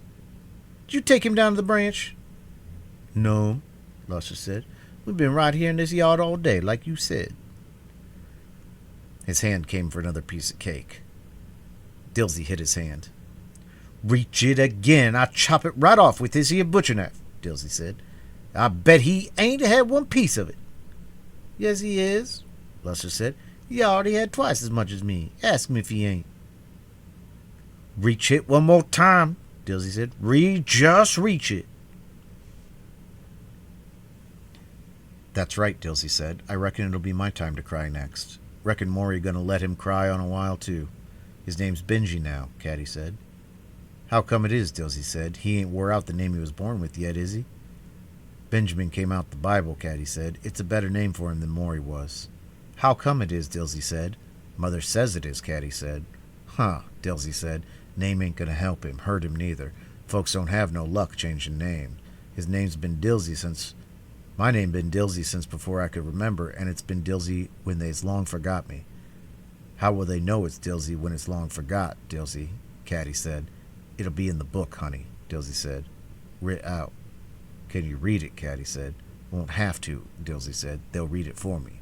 All I gotta do is say, I sit here. The long wire came across my shoulder and the fire went away. I began to cry. Dilsey and Luster fought. I seen you, Dilsey said. Oh, I seen you. She dragged Luster out of the corner, shaking him. Wasn't nothing bothering him as they. You just sat wait till your pappy come home. I wish I was young like I used to be. I'd tear them years right off your head. I good mind to lock you up in the cellar and not let you see that show tonight, I sure is. Oh, Mammy, Luster said. Oh, Mammy. I put my hand out to see where the fire had been. Catch him, Dilsey said. Catch him back. My hand jerked back, then I put it in my mouth, and Dilsey caught me. I could still hear the clock between my voice. Dilsey reached back and hit Luster on the head. My voice was going loud every time. Get that soda, Dilsey said. She took my hand out of my mouth. My voice went louder then, and my hand tried to go back into my mouth, but Dilsey held it. My voice went loud. She sprinkled soda on my hand. Look in the pantry and tear a piece off that rag hanging on the nail, she said. Hush now. You want to make your mouth sick again, does you? Here, look at the fire. Dilsey, make your hands stop hurting in just a minute. Look at the fire. She opened the fire door. I looked at the fire, but my hand didn't stop, and I didn't stop. My hand was trying to go to my mouth, but Dilsey held it. She wrapped the cloth around it. Mother said, What is it now? Can't I even be sick in peace? Do I have to get up out of bed to come down to him with 2 grown Negroes to take care of him? He all right now, Dilsey said. He going to quit. He just burned his hand a little bit. You got him started on purpose, 'cause you know I'm sick. She came and stood by me. Hush, she said, right this minute. Did you give him this cake? I bought it, Dilsey said. It never came out of Jason's pantry. I fixed him some birthday. You want to poison him with that cheap store cake? Mother said. Is that what you're trying to do? Am I never to have 1 minute's peace? You go on back downstairs and lay down, Dilsey said. He'll quit smarting him in a minute now, and he'll hush. Come on now. And leave him down here for y'all to do something else, too, Mother said. How can I lie there with him bawling down here? Benjamin, hush this minute. They ain't nowhere else to take him, Dilsey said. We ain't got the room we used to have. You can't stay out in the yard crying where all the neighbors can see him. I know, Mother said. It's all my fault. I'll be gone soon, and you and Jason will both get along better. She began to cry. You hush that now, Dilsey said. You'll get yourself down again. Come on back upstairs. Luster gonna take him to the library. Play with him till I get his supper done. Dilsey and Mother went out. Hush up, Luster said. You hush up. You want me to burn your other hand for you? You ain't hurt. Hush up. Here, Dilsey said. Stop crying now. She gave me the slipper, and I hushed. Take him to the library, she said. If I hear him again, I'm going to whip you myself. We went to the library. Luster turned on the light. The windows went black, and the dark, tall place on the wall came, and I went and touched it. It was like a door, only it wasn't a door. The fire came behind me, and I went to the fire and sat on the floor, holding the slipper. The fire went higher. It went onto the cushion in Mother's chair. Hush up, Luster said. Can't you never get done for a while? Here I done built you a fire. You won't even look at it. Your name is Benji, Caddy said. Do you hear? Benji. Benji. Don't tell him that, Mother said. Bring him here. Caddy lifted me under the arms. Get up, Benji, she said. Don't try to carry him, Mother said. Can you lead him over here? Is that too much for you to think of? I can carry him. Caddy said, let me carry him, Dilsey. Go on, Minute, Dilsey said. You ain't big enough to tow the fleet. You go on and be quiet like Mr. Jason said. There was a light at the top of the stairs. Father was there, in his shirt sleeves. The way he looked said hush. Caddy whispered, is Mother sick? Versh set me down and we went into Mother's room. There was a fire. It was rising and falling on the walls. There was another fire in the mirror. I could smell the sickness. It was a cloth folded on Mother's head. Her hair was on the pillow. The fire didn't reach it, but it shone on her hand, where her rings were jumping. Come and tell Mother good night, Caddy said. We went to the bed. The fire went out of the mirror. Father got up from the bed and lifted me up, and Mother put her hand on my head. What time is it? Mother said. Her eyes were closed. 10 minutes to 7, Father said. It's too early for him to go to bed, Mother said. He'll wake up at daybreak, and I simply cannot bear another day like today. There, Father said. He touched Mother's face. I know I'm nothing but a burden to you, Mother said, but I'll be gone soon. Then you'll be rid of my bothering. Hush, Father said. I'll take him downstairs a while. He took me up. Come on, old fella. Let's go downstairs a while. We have to be quiet while Quentin is studying now. Caddy went and leaned her face over the bed, and Mother's hand came into the firelight. Her rings jumped on Caddy's back. Mother's sick, Father said. Dilsey will put you in bed. Where's Quentin? Versh getting him, Dilsey said. Father stood and watched us go past. We could hear Mother in her room. Caddy said, hush. Jason was still climbing the stairs. He had his hands in his pocket. You all must be good tonight, Father said, and be quiet so you won't disturb Mother. We'll be quiet, Caddy said. You must be quiet now, Jason, she said. We tiptoed. We could hear the roof. I could see the fire in the mirror, too. Caddy lifted me again. Come on now, she said. Then you can come back to the fire. Hush now. Candace, Mother said. Hush, Benji, Caddy said. Mother wants you a minute. Like a good boy. Then you can come back, Benji. Caddy let me down, and I hushed. Let him stay here, Mother. When he's through looking at the fire, then you can tell him. Candace, Mother said. Caddy stooped and lifted me. We staggered. Candace, Mother said. Hush, Caddy said. You can still see it. Hush.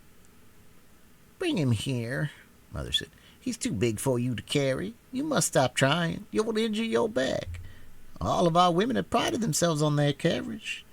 Do you want to look like a washerwoman? He's not too heavy, Caddy said. I can carry him. Well, I don't want him carried then, Mother said. 5-year-old child. No, not in my lap. Let him stand up. If you'll hold him, he'll stop, Caddy said. Hush, she said. You can go right back here. Here's your cushion, see? Don't, Candace, Mother said. Let him look at it. He'll be quiet, Caddy said. Hold up just a minute while I slip it out. There, Benji, look. I looked at it and hushed. You humor him too much, Mother said. You and your father both. You don't realize that I'm the one who has to pay for it. The muddy spoiled Jason that way, and it took him 2 years to outgrow it. And I am not strong enough to go through the same thing with Benjamin. You don't need to bother with him, Caddy said. I like to take care of him, don't I, Benji? Candace, Mother said. I told you not to call him that. It was bad enough when your father insisted on calling you by that silly nickname. And I will not have him called by one. Nicknames are vulgar. Only common people use that. Benjamin, she said. Look at me, Mother said. Benjamin, she said. She took my hand in her face and turned it to hers. Benjamin, she said. Take that cushion away, Candace. He'll cry, Caddy said. Take that cushion away like I told you, Mother said. He must learn to mind. The cushion went away. Hush, Benji, Caddy said. You go over there and sit down, Mother said. Benjamin. She held my face to hers. Stop that, she said. Stop it. But I didn't stop, and Mother caught me in her arms, and I began to cry, and I cried. Then the cushion came back, and Caddy held it above Mother's head. She drew Mother back in the chair, and Mother lay crying against the red and yellow cushion. Hush, Mother, Caddy said. You go upstairs and lay down so you can be sick. I'll go get Dilsey. She led me to the fire, and I looked at the bright, smooth shapes. I could hear the fire and the roof. Father took me up. He smelled like rain. Well, Benji, he said, have you been a good boy today? Caddy and Jason were fighting in the mirror. You, Caddy, Father said. They fought. Jason began to cry. Caddy, Father said. Jason was crying. He wasn't fighting anymore, but we could see Caddy fighting in the mirror, and Father put me down and went into the mirror and fought too. He lifted Caddy up. She fought. Jason lay on the floor crying. He had the scissors in his hand. Father held Caddy. He cut up all Benji's dolls, Caddy said. I'll slit his gizzle. Candace, Father said. I will, Caddy said. I will. She fought. Father held her. She kicked at Jason. He rolled into the corner, out of the mirror. Father brought Caddy to the fire. They were all out of the mirror. Only the fire was in it, like the fire was in a door. Stop that, Father said. Do you want to make Mother sick in her room? Caddy stopped. He cut up all the doors Benji and I made, Caddy said. He did it just for meanness. I didn't, Jason said. He was sitting up crying. I didn't know why they were his. I just thought they were some old papers. You couldn't help but know, Caddy said. You did it just. Hush, Father said. Jason, he said. I'll make you some more tomorrow, Caddy said. We'll make a lot of them. Here, you can look at the cushion, too. Jason came in. I kept telling you to hush, Lester said. What's the matter now, Jason said. He's just trying himself, Lester said. That ain't the way he been going on all day. Why don't you let him alone then, Jason said. If you can't keep him quiet, you'll have to take him out of the kitchen. Rest of us can't shut ourselves up in a room like Mother does. Mammy says, keep him out the kitchen till she gets supper, Lester said. Then play with him and keep him quiet, Jason said. Do I have to work all day and then come home to a madhouse? He opened the paper and read it. You can look at the fire and the mirror and the cushion too, Caddy said. You won't have to wait until supper to look at the cushion now. We could hear the roof. We could hear Jason too, crying loud beyond the wall. Dilsey said, You come, Jason. You letting him alone, is you? Yes'm, Lester said. Where's Quinn? Dilsey said. Supper near about ready. I don't know him, Lester said. I ain't seen her. Dilsey went away. Quinn, she said in awe. Quinn, supper ready. We could hear the roof. Quentin smelled like rain, too. What did Jason do, he said. He cut up all Benji's dolls, Caddy said. Mother said not to call him Benji, Quentin said. He sat on the rug by us. I wished it wouldn't rain, he said. You can't do anything. You've been in a fight, Caddy said, haven't you? It wasn't much, Quentin said. You could tell it, Caddy said. Father will see it. I don't care, Quentin said. I wish it wouldn't rain.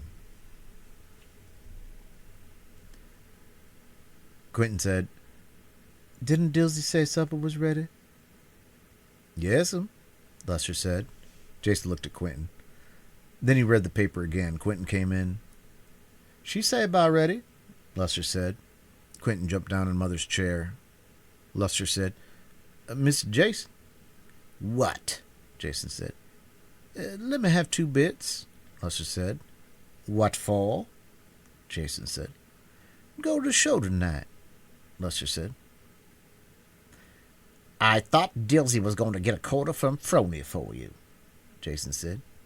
She did, Lester said. I lost it. Me and Benji hunted all day for that quarter. You can ask him. Then borrow one from him, Jason said. I have to work for mine. He read the paper. Quentin looked at the fire. The fire was in her eyes and on her mouth. Her mouth was red. I tried to keep him away from there, Lester said. Shut your mouth, Quentin said. Jason looked at her. What did I tell you I was going to do if I saw you with that show fellow again? He said. Quentin looked at the fire. Did you hear me? Jason said. I heard you, Quentin said. Why don't you do it then? Don't you worry, Jason said. I'm not, Quentin said. Jason read the paper again. I could hear the roof. Father leaned forward and looked at Quentin. Hello, he said. Who won?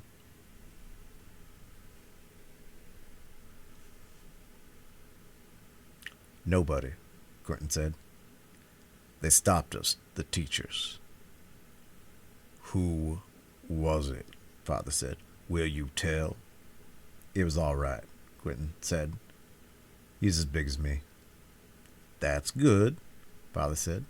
Can you tell what it was about? Wasn't anything, Quentin said. He said he'd put a frog in her desk 'cause she wouldn't dare to whip him. Oh, Father said. She. And then what? Yes, sir, Quentin said. Then I kind of hit him. We could hear the roof and the fire and a snuffling outside the door. Where was he going to get a frog in November? Father said. I don't know, sir, Quentin said. We could hear them. Jason, Father said. We could hear Jason. Jason, Father said. Come in here and stop that. We could hear the fire and the roof and Jason. Stop that now, Father said. Do you want me to whip you again? Father lifted Jason up into the chair by him. Jason snuffled. We could hear the fire in the roof. Jason snuffled a little louder. One more time, Father said. We could hear the fire in the roof. Dilsey said, all right, you can all come to supper. Verse smelled like rain. He smelled like a dog, too. We could hear the fire in the roof. We could hear Caddy walking fast. Father and Mother looked at the door. Caddy passed it, walking fast. She didn't look. She walked fast. Candace, Mother said. Caddy stopped walking. Yes, Mother, she said. Hush, Caroline, Father said. Come here, Mother said. Hush, Caroline, Father said. Let her alone. Caddy came to the door and stood there, looking at Father and Mother. Her eyes flew at me and away. I began to cry. I went loud, and I got up. Caddy came in and stood with her back against the wall, looking at me. I went toward her, crying, and she shrank against the wall, and I saw her eyes, and I cried louder and pulled at her dress. She put her hands out, but I pulled at her dress. Her eyes ran. Verse said, your name Benjamin now. You know how come your name Benjamin now? They make a blue gum out of you. Mammy said in old time your grandpa changed N's name and he turned preacher. And when they look at him, he bought blue gum too. Didn't used to be blue gum neither. And when family woman look him in the eye and full of a moon, chilla-born blue gum. And one evening, when there was about a dozen them blue gum chillin', running around the place, he never come home. Possum hunters found him in the woods, et clean, and you know it who et clean. Them blue gun chillin' did.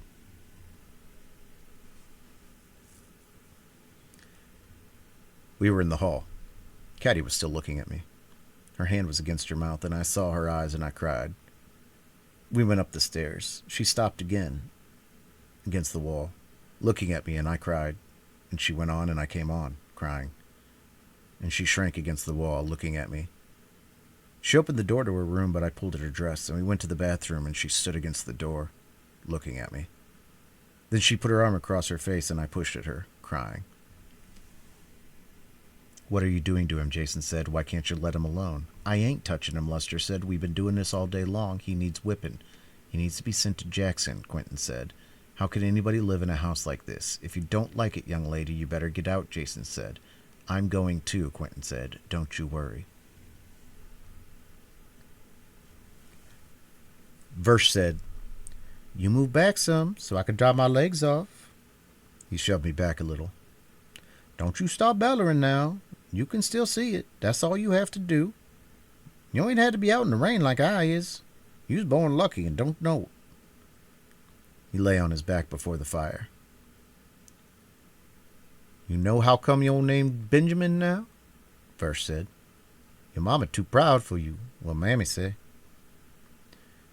You be still there and let my dry legs off, Verse said. Well, you know what I'll do? I'll skin your ring to 'em. We could hear the fire and the roof and Versh.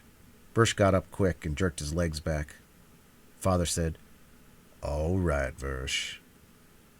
I'll feed him tonight, Caddy said. Sometimes he cries when Versh feeds him. Take this tray up, Dilsey said, and hurry back and feed Benji. Don't you want Caddy to feed you? Caddy said. Has he got to keep that old dirty slipper on the table? Quentin said. Why don't you feed him in the kitchen? It's like eating with a pig. If you don't like the way we eat, you better not come to the table, Jason said. Steam came off Roscus. He was sitting in front of the stove. The oven door was open and Roscus had his feet in it. Steam came off the bowl. Caddy put the spoon into my mouth easy. There was a black spot on the inside of the bowl. Now down, Dilsey said. He ain't going to bother you no more. It got down below the mark. Then the bowl was empty. It went away. He's hungry tonight, Caddy said. The bowl came back. I couldn't see the spot. Then I could. He's starved tonight, Caddy said. Look how much he's eaten. Yes, he will, Quentin said. You all send him out to spy on me. I hate this house. I'm going to run away. Roscus said, It's going to rain all night. You've been running a long time, not to have gotten any further off than mealtime, Jason said. See if I don't, Quentin said. Then I don't know what I'm going to do, Dilsey said. He caught me in the hip so bad now I can't scarcely move. Climbing them stairs all evening. Oh, I wouldn't be surprised, Jason said. I wouldn't be surprised at anything you do. Quentin threw her napkin on the table. Hush your mouth, Jason, Dilsey said. She went and put her arm around Quentin. Sit down, honey, Dilsey said. He ought to be ashamed of hisself, throwing what ain't your fault up to you. She's solid again, is she? Roscus said.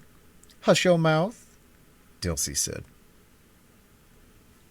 Quentin pushed Dilsey away. She looked at Jason. Her mouth was red. She picked up her glass of water and swung her arm back, looking at Jason. Dilsey caught her arm. They fought. The glass broke on the table, and the water ran into the table. Quentin was running. Mother's sick again, Caddy said. Sure she is, Dilsey said. Weather like this make anybody sick. When you going to get done eating, boy? God damn you, Quentin said. God damn you. We could hear her running on the stairs. We went to the library. Caddy gave me the cushion, and I could look at the cushion and the mirror and the fire. We must be quiet while Quentin's studying, Father said. What are you studying? What are you doing, Jason? Nothing, Jason said. Suppose you come over here to do it then, Father said. Jason came out of the corner. What are you chewing? Father said. Nothing, Jason said. He's chewing paper again, Caddy said. Come here, Jason, Father said. Jason threw it in the fire. It hissed, uncurled, turning black. Then it was gray. Then it was gone. Caddy and Father and Jason were in Mother's chair. Jason's eyes were puffed shut and his mouth moved, like tasting. Caddy's head was on Father's shoulder. Her hair was like fire, and little points of fire were in her eyes. And I went, and Father lifted me into the chair, too. And Caddy held me. She smelled like trees. She smelled like trees. In the corner it was dark, but I could see the window. I squatted there, holding the slipper. I couldn't see it, but my hand saw it, and I could hear it getting night. And my hand saw the slipper, but I couldn't see myself. But my hands could see the slipper, and I squatted there, hearing it get dark. Here you is, Luster said. Look what I got. He showed it to me. You know where I got it. Miss Quentin gave it to me. I knowed they couldn't keep me out. What are you doing off in here? I thought you done slipped back outdoors. Ain't you done enough moaning and slobbering today without hiding off here in this empty room, mumbling and taking on? Come on here to bed so I can get up there before it starts. I can't fool with you all night tonight. Just let them horns toot the first toot and I done gone. We didn't go to our room. This is where we have the measles, Caddy said. Why do we have to sleep in here tonight? What you care where you sleep? Dilsey said. She shut the door and sat down and began to undress me. Jason began to cry. Hush, Dilsey said. I want to sleep with the muddy, Jason said. She's sick, Caddy said. You can sleep with her when she gets well, can't he, Dilsey? Hush now, Dilsey said. Jason hushed. Our nighties are here and everything, Caddy said. It's like moving. And you better get into them, Dilsey said. You be unbuttoning, Jason? Caddy unbuttoned Jason. He began to cry. You want to get whipped? Dilsey said. Jason hushed. Quentin, Mother said in the hall. What? Quentin said beyond the hall. We heard Mother lock the door. She looked in our door and came in and stooped over the bed and kissed me on the forehead. When you get him to bed, go and ask Dilsey if she objects to my having a hot water bottle, Mother said. Tell her that if she does, I'll try to get along without it. Tell her I just want to know. Yes'm, Lester said. Come on, get your pants off. Quentin and Versh came in. Quentin had his face turned away. What are you crying for? Caddy said. Hush, Dilsey said. Y'all get undressed now. You can go on home, Versh. I got undressed and I looked at myself and I began to cry. Hush, Lester said. Looking for them ain't gonna do no good. They're gone. You keep on like this and we ain't gonna have you no more birthday.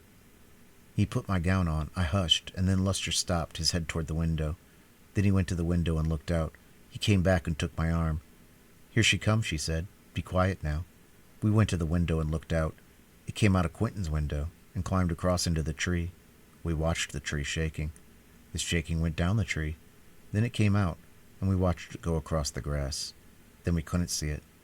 Come on, Lester said. There now. Hear them horns? You get in that bed while my foot behaves. There were two beds. Quentin got in the other one. He turned his face against the wall. Dilsey put Jason in there with him. Caddy took her dress off. Just look at your drawers, Dilsey said.